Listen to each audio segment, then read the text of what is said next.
नमस्कार दोस्तों, मैं मदन लाल यादव आपके अपने एग्रीकल्चर हब चैनल में फिर से आपका स्वागत करता हूं। आज का अपना वीडियो है, कल अपने सीड डोरमेंसी उसके बारे में बताया था। आज अपन पढ़ा रहे हैं फसल सघनता, जिसको अपन बोलते हैं क्रॉप इंटेंसिटी। क्रॉप इंटेंसिटी, फसल सघनता बहुत ही इंपॉर्टेंट टॉपिक है। ये बच्चों को समझ में नहीं आता है, बच्चे इसमें समझने में थोड़ी दिक्कत महसूस करते हैं। बाकी बिल्कुल इजी है, आप आराम से इस टॉपिक को समझ जाओगे। इसमें आपके जेट में न्यूमेरिकल टाइप का क्वेश्चन इसमें पूछ लेते हैं। फसल सघनता दो प्रकार की होती है। पहले तो बता दो आपको फसल सघनता होती क्या है। फसल सघनता क्या होती है? एरिया, जितने एरिया में अपन फसलें के बो रहे हैं उसकी क्या डेंसिटी है, कितनी दूरी में बो रहे हैं, वो उसकी फसल सघनता है। इसके दो प्रकार हैं। पहले अपन जो फसल सघनता निकालते हैं वो निकालते हैं फसल सघनता, सूत्र लिख देता हूं मैं आपको, is equal to gross cropped area upon net cropped area. अगर प्रतिशत निकालना तो 100। हिंदी में अगर इसकी बात करते हैं, क्रॉप इंटेंसिटी के सूत्र की बात करते हैं, तो इसका है शुद्ध फसल क्षेत्र, और ग्रास का मतलब हो गया सकल फसल क्षेत्र। और अगर आप प्रतिशत में इसको निकाल रहे हो तो हो गया 100। शुद्ध फसल क्षेत्र मतलब नेट क्रॉप एरिया क्या है, और ग्रास जो क्रॉप एरिया क्या है, मैं आपको समझाता हूं। देखिए, मैं आपको दो उदाहरण समझाता हूं। एक किसान के पास में मान लीजिए 10 हेक्टेयर जमीन है। कितनी हेक्टेयर जमीन है? 10 हेक्टेयर जमीन है। तो ये उसके क्या है? शुद्ध फसल क्षेत्र है। तो आपका शुद्ध एरिया आ गया, नेट आपका क्रॉपिड एरिया आ गया कि उसके पास 10 हेक्टेयर जमीन है। उससे न तो कम कर सकता है, नहीं ज्यादा कर सकता। लेकिन इस 10 हेक्टेयर जमीन में अपने कितनी खेती करें या कितने एरिया में खेती करें, वो आपकी ग्रास प्रॉफिट एरिया है। जैसे मान लीजिए 10 हेक्टेयर जमीन थी, उसमें आपने खरीफ में आपने 9 हेक्टेयर में कर लिया, रबी में आपने उसने 6 हेक्टेयर में कर लिया, और जायद में आपने उसमें 4 हेक्टेयर में कर लिया। क्योंकि जो फसल सघनता होती है वो कम से कम, जो क्रॉपिंग पैटर्न है वो 1 साल का रखा जाता है कम से कम। चाहे आप फसल चक्कर रखो, चाहे क्रॉपिंग पैटर्न हो, कम से कम आपके 1 साल होती है। अधिकतम तो आपके 7 साल तक हो सकती है, या अपन जो जनरली पढ़ते हैं 1 से 3 साल तक पढ़ते हैं, लेकिन कम से कम 1 साल होती है। और मैं आपको बता दूं, खरीफ में जो साल अपनी चलती है, साल काउंट होती है, जो खरीफ का जो कैलेंडर चालू होता है, वहां पर चाहूंगा जो अपने एग्रीकल्चर में जो कैलेंडर चालू होता है खरीफ से चालू होता है। ये आप ध्यान रखना, कभी भी रबी और जायद से कैलेंडर चालू नहीं होता है, खरीफ से चालू होता है। तो मान लीजिए आपने खरीफ में 10 हेक्टेयर आपकी कंप्लीट जमीन थी, उसमें 9 हेक्टेयर में आपने खरीफ में बुआई कर ली, फिर उसकी हार्वेस्टिंग कर ली, फिर जैसे रबी का सीजन आया 6 हेक्टेयर फिर बुआई कर लिया आपने, फिर उसकी हार्वेस्टिंग कर दी, और फिर जायद में 4 हेक्टेयर बुआई कर दी। तो ये है आपका सकल फसल उत्पादन, मतलब ग्रास प्रॉफिट एरिया। कितना हो गया? 9 से 15, 15 4 19। आपने 19 हेक्टेयर जमीन में तो क्या करा? कुल 19 हेक्टेयर जमीन में 1 साल में बुआई कर ली, जबकि आपके पास जमीन कितनी थी? कुल 10 हेक्टेयर थी। मैं इसको साफ कर देता हूं, हिंदी वाले को लिख लेना आप।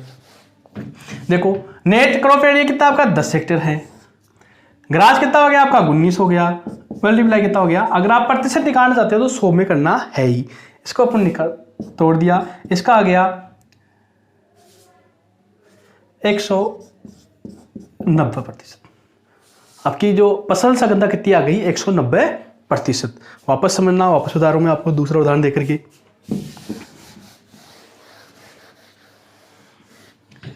एक किसान है, उसके पास 5 हेक्टेयर जमीन है। वो खरीफ में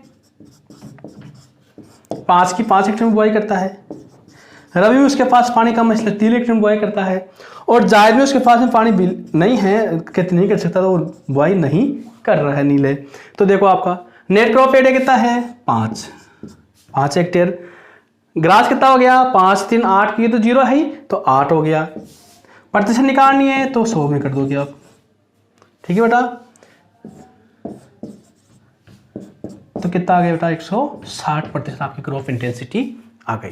ये आपको बहुत बार जेट में आपको ऐसे क्वेश्चन दे देता है, और फिर आपको क्वेश्चन पुटअप कर लेता है। कैसे क्वेश्चन देता है आपको? मैं आपको वापस से एक क्वेश्चन देता हूं, और आप उस क्वेश्चन को आप आसानी से समझना है। एक किसान के पास 15 हेक्टेयर भूमि है जो खरीफ में 10 हेक्टेयर में बाजरा, 3 हेक्टेयर में मूंग व 2 हेक्टेयर में मोट की बुआई करता है तथा रबी में 5 हेक्टेयर में गेहूं व 3 हेक्टेयर में चना की बुआई करता है। चना की बुआई। आगे एक और खरीफ पर लेते हैं। था खरीफ में जायद में 3 हेक्टेयर तरबूज की बुआई करता है। तरबूज की बुआई करता है तो उसकी बुआई करता है तो क्रॉप इंटेंसिटी ज्ञात कीजिए। मैंने आपको बहुत बड़ा, तो इससे आपका लंबा क्वेश्चन जेट में नहीं बन सकता। देखो, आपको किसी भी प्रकार से कंफ्यूजन करने की कोशिश करें, आपको कंफ्यूज नहीं होना है। आपकी नेट प्रॉफिट, जो आपकी नॉट प्रॉफिट एरिया है, वो 15 हेक्टेयर है। अब चाहे वो खरीफ में बोए, चाहे रबी में बोए, चाहे इन सबको आपको जोड़ना है। खरीफ में देखो 13 हेक्टेयर में, खरीफ में उसने कितने हेक्टेयर बुआई कर दी? 15 हेक्टेयर में बुआई कर दी। रबी में उसने कितने हेक्टेयर बुआई कर दी? 8 हेक्टेयर में बुआई कर दी। और जायद में कितने हेक्टेयर में कर दी? 3 हेक्टेयर में बुआई कर दी। अगर आप इसको खरीफ, रबी और जायद के साथ जोड़ते हो तो भी ठीक है, अगर आप इसको सबको साथ जोड़ते हो तो भी ठीक है। ठीक है, देखो खरीफ रबी जोड़ते हो तो ये तो हो गई 15 प्लस 8 प्लस 3। खरीफ में कितने बोया? 15 में 10 में बाजरा, 3 में मूंग और 2 में मोट। रबी में कितनी बोई? 5 में गेहूं और 3 में चना। और जायद में 3 हेक्टेयर में क्या करा? तरबूज बुआई कर दी। अगर आप सीधे जोड़ते हो 10 से 3 13, 13 और 2 15, 15 और 5 20, 20 और 3 23, 23 और 3 26। अगर आप ऐसे जोड़ोगे तो भी वही 26 ही आने हैं। 15 और 8 23, 23 से 3 26 हेक्टेयर। अब वापस सूत्र में डाल दो, इसको साफ कर दो। नेट प्रॉफिट एरिया कितना है किसान के पास में? 15 हेक्टेयर। ग्रास में कितने में खेती कर ली उसने? 26 हेक्टेयर में। प्रतिशत निकालना है तो 100 करना है आपको। ठीक है बेटा, इसका सीधा सा तरीका ही है। ये हो गया बेटा 2600 और 2600 में 15 भाग दे दिया। 15 एकम 15, पीछे कितने बच गए? 11। 15 संते 105, फिर कितने बच गए? 5 और 15 थी 45, 173.33। ये आपकी क्या आ गई? इसकी क्रॉप इंटेंसिटी आ गई। क्रॉप इंटेंसिटी शायद आप निकालना समझ में आ गया होगा आपके। देखो वापस नेट प्रॉफिट एरिया, जितना किसान के पास कुल जितनी भूमि है उसको आप नीचे लिख दो, और उस भूमि में वो खरीफ, रबी और जायद में कितने हेक्टेयर में खेती करा उसको ऊपर लिख दो, और आप प्रतिशत निकाल दो, 100 से मल्टीप्लाई कर दो। ये तो था आपका पहला तरीका फसल सघनता का।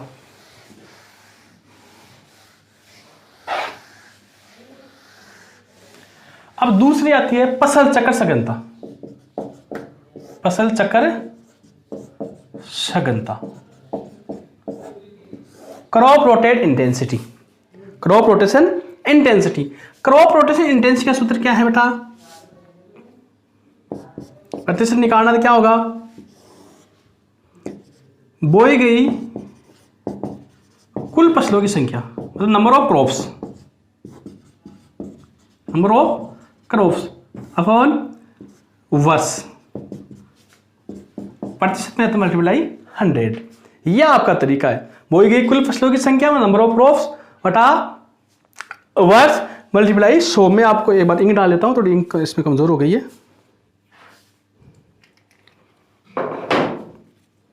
बोई गई कुल फसलों की संख्या बटा वर्ष गुणा 100। ये फसल चक्र सघनता ज्ञात करने का तरीका है। देखो अब कैसे ज्ञात करोगे आप? बोई गई, जैसे मैं आपको बताता हूं फसल चक्र सघनता। देखो मैं आपको फिर से बता रहा हूं, जब का क्रॉपिंग पैटर्न होता है 1 साल का होता है, खरीफ से स्टार्ट होता है, समझ लेना आप। जैसे मैं आपको बताया बाजरा, चना, ककड़ी, मूंग, जौ। आपको ने इतनी फसलें दे दी तो इसकी क्रॉप इंटेंसिटी ज्ञात करनी है। देखो बेटा कुल फसलें कितनी हो गई? 1 2 3 4 5। तो अपने पहला ऑफर क्या? बोई फसलों की कुल संख्या 5। कितनी फसलें बो दिया? 5। वर्ष देखो कितने वर्ष हो गए? बाजरा किसका है? खरीफ का। चना किसका है? रबी का। ककड़ी किस में होती है? जायद में। ये एक साल आपकी पूरी हो गई, एक साल तो हो गई। फिर मूंग किसका है? खरीफ का। जौ किसका है? रबी का। दूसरी साल आपकी यहाँ की हो गई। कितनी साल हो गई टोटल? 2 साल। तो 2 गुणा प्रतिशत निकालना तो 100, तो सीधी सी बात होगी 50, और इसका कितना हो गया? 250%। कितना हो गया? 250%। क्रॉप चक्र जो सघनता है या क्रॉप रोटेशन जो इंटेंसिटी कितनी हो गई? 250 हो गई। वापस बताऊँ आपको दूसरा उदाहरण दूँ, इसमें आपको बहुत बार पूछता है और आपको बहुत कंफ्यूजन करता है। बहुत बार मैं बताऊँ आप किस प्रकार क्वेश्चन आते हैं। जैसे मैं बताऊँ आपको, बाजरा,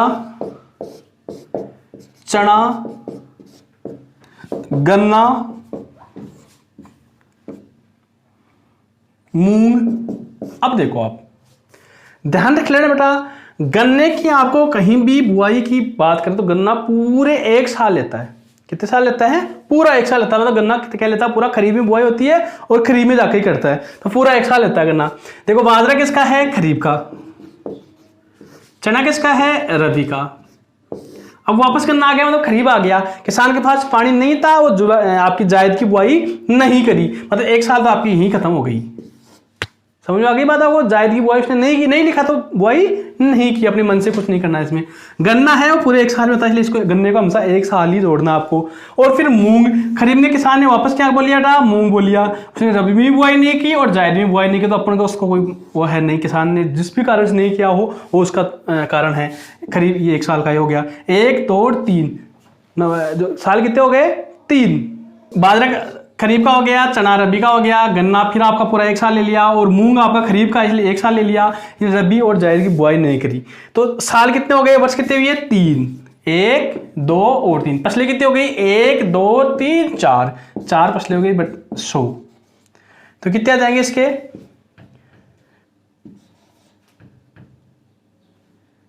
133%।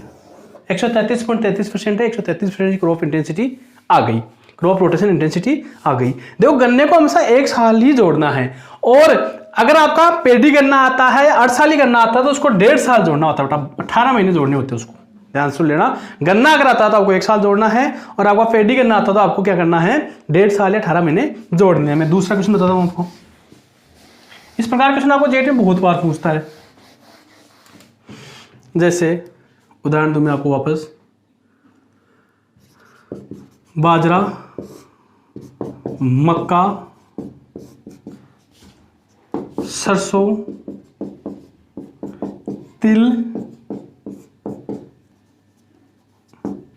जौ।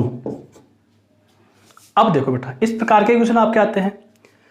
बाजरा और मक्का दोनों बीच में क्या है? आपके धन्यवाद जोड़ का निशान है। इसका मतलब ये है ये दोनों एक ही सीजन में मिलाकर बोई गई है, एक ही सीजन में मिलाकर बोई गई है। तो ये खरीफ की हो गई, दोनों एक ही खरीफ की हो गई। अगर यहाँ पे प्लस नहीं आता तो इसको अपन 1 साल जोड़ते हैं, इसको दूसरी खरीफ जोड़ते हैं, अलग अलग समय में इसकी बुआई हुई है। लेकिन प्लस का निशान है, इसका मतलब ये हो गया कि इसको मिलाकर बोई की अपने, ये मिश्रित बुआई की हुई उसने, तो इन दोनों को खरीफ जोड़ेंगे। ये आपकी हो गई रबी, और ये आपकी तिल किसमें होता है? खरीफ में होता है। देखो इतना तो आपको पता होना ही है कि कौन सी फसली बुआई कब होती है, इसके बगैर आप इसको नहीं निकाल सकते। जो हो गया आपका रबी। तो देखो खरीफ और रबी, जायद में बुआई नहीं करी तो 1 साल पूरी हो गई वापस, फिर खरीफ और रबी 1 साल वापस पूरी हो गई, मतलब 2 साल हो गई। फसलों की संख्या कितनी है? 1 2 3 4। इसको एक ही फसल की संख्या जोड़ेंगे, यूनिट एक ही होगी इसकी, क्योंकि ये मिश्रित फसल है, इसको 2 नहीं जोड़ेंगे अपन। ठीक है बेटा, तो फसल संख्या कितनी? 1 2 3 4, और साल कितने हो गए? 2 गुणा 100, मतलब आपकी क्रॉप रोटेशन इंटेंसिटी कितनी हो गई? 200 हो गई। मैं इसको इसलिए यह बताया आपको क्योंकि प्लस लगाने से क्या हो गया बेटा, यहाँ पे दोनों मिली हुई फसलें एक साथ बुआई की इसने। ठीक है बेटा, अब आगे दूसरा मैं आपको फिर उदाहरण देता हूं आपको। एक बार डेट में क्या आया था मैं बताऊं आपको, जैसे बाजरा, चना, मूंग, गर्मी प्लस गंवार, सरसों।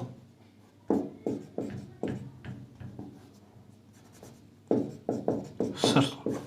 अब वापस देखना, ये प्लस नहीं लिखना है, यहाँ पे गलती से लिख दिया। बाजरा, चना, मूंग, गर्मी, गंवार और सरसों। देखो बाजरा किसका है? खरीफ का। चना किसका है? रबी का। मूंग किसमें बोते हैं अपन? खरीफ में बोते हैं। लेकिन आगे क्या लिखा हुआ है? गर्मी। ये इंपॉर्टेंट बात हो गई, यहां आप गलत कर देते हो। अगर यहाँ पे मूंग अकेला लिखा होता, गर्मी नहीं लिखी होती, तो अपन करते हैं यहाँ पे खरीफ, वापस दूसरी साल स्टार्ट कर देते अपन। लेकिन यहाँ पे उसने क्या लिखे भेजा है? गर्मी। मतलब जो आपका जायद में जो मूंग की बुआई करते हैं उस मूंग की बात कर रहा है। जो आप पूसा वैसा की बुआई करते हो ना जायद में, उस मूंग की बात कर रहा है। मतलब ये मूंग कौन सा हो गया? ये जायद का मूंग हो गया।